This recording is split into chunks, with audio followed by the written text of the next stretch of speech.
ऊस तोडणी व ऊस वाहतुकीत वाढ न झाल्यामुळे सोमवारी दिनांक 25 डिसेंबर पासून राज्यातील ऊस तोडणी व वाहतूकदार, कामगार आणि मुकरदम यांनी कोयता बंदची हाक दिली आहे। राज्यातील अनेक साखर कारखान्याचे बॉयलर ऊस पुरवठा अभावी थंडवले आहेत। ऊस तोडणी कामगारांच्या 7 संघटना व राज्यातील सहकारी साखर संघ यांच्या गेल्या 2 महिन्यात 4 बैठका होऊनही समझोता होऊ न शकल्याने कोयता बंद आंदोलन सुरू करण्यात आले आहे।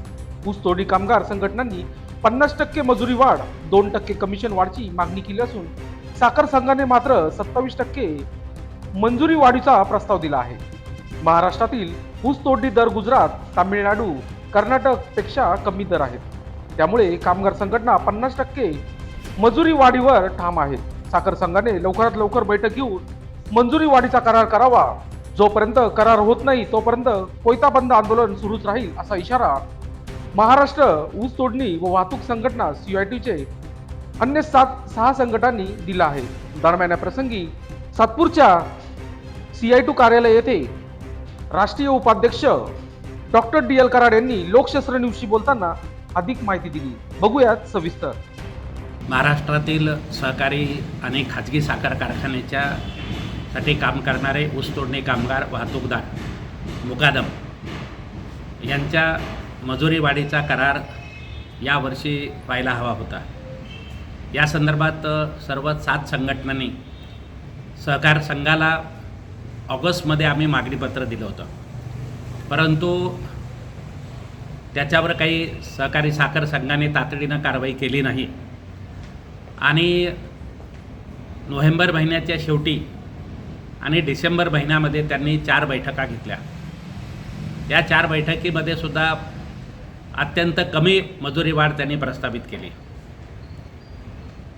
सगळ्या संघटनांची मागणी आहे की मजुरी वाढ ही 100% करण्यात यावी आणि मुकादमांचं कमिशन 2% वाढवावं आणि वाहतुकीच्या दरामध्ये वाढ करावी। परंतु साखर संघाने फक्त 27% मजुरी वाढीचा प्रस्ताव दिलेला आहे। त्यामुळे 4थी बैठक ही अपयशी ठरली आणि त्याच वेळेला सर्व 7ही संघटनांनी जाहीर केलं होतं की 25 डिसेंबरपर्यंत जर करार झाला नाही तर कोयता बंद आंदोलन करण्यात येईल। त्यानुसार कालपासून कोयता बंद आंदोलन महाराष्ट्रामध्ये सुरू झालेलं आहे। अनेक साखर कारखान्यांचे बॉयलर ऊसाचा पुरवठा होत नसल्यामुळे बंद पडत चाललेले आहेत, थंड होत चाललेले आहेत आणि सबंध हे आंदोलन महाराष्ट्रामध्ये पसरत चाललेलं आहे।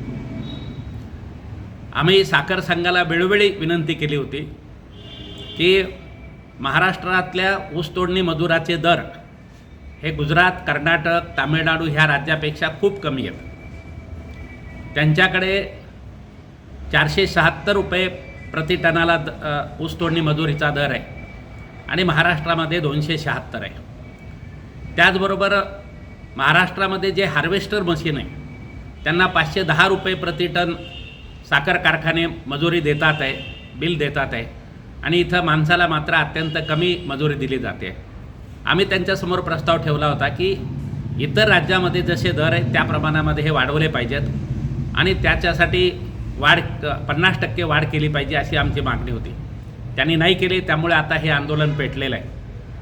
आत्ताच साखर संघाकडून निरोप आला, उद्या दुपारी 3 वाजता पुण्यामध्ये शुगर इन्स्टिट्यूटमध्ये बैठक बोलवलेली आहे। जोपर्यंत मजुरी वाढीचा करार होत नाही आहे, त्याच्यावर सह्या होत नाही, तोपर्यंत कोयता बंद आंदोलन चालू ठेवण्याचा निर्णय CIT आणि सर्व संघटनांनी घेतलेला आहे। सर्व ऊसतोडणी मजूर, मुकादम, वाहतूकदारांना मी ह्याद्वारे आवाहन करतो की आपण प्रचंड संयम पाळलेला आहे, परंतु साखर संघाने दिरंगाई केलेली, त्यामुळे आपल्याला कोयता बंद आंदोलन करावं लागलेलं आहे। एकजुटीमध्ये राहा। साखर संघाने आपल्याला न्याय दिला पाहिजे, याच्यासाठी हे आंदोलन आहे आणि साखर संघाला सुद्धा आमची विनंती आहे की उद्याच्या बैठकीमध्ये याबद्दल ठोस निर्णय करून वेतन करार करा आणि महाराष्ट्रातले साखर कारखाने सुरळीत चालतील याची व्यवस्था करा। लोकशास्त्र न्यूजसाठी बंटी आढाव, सातपूर।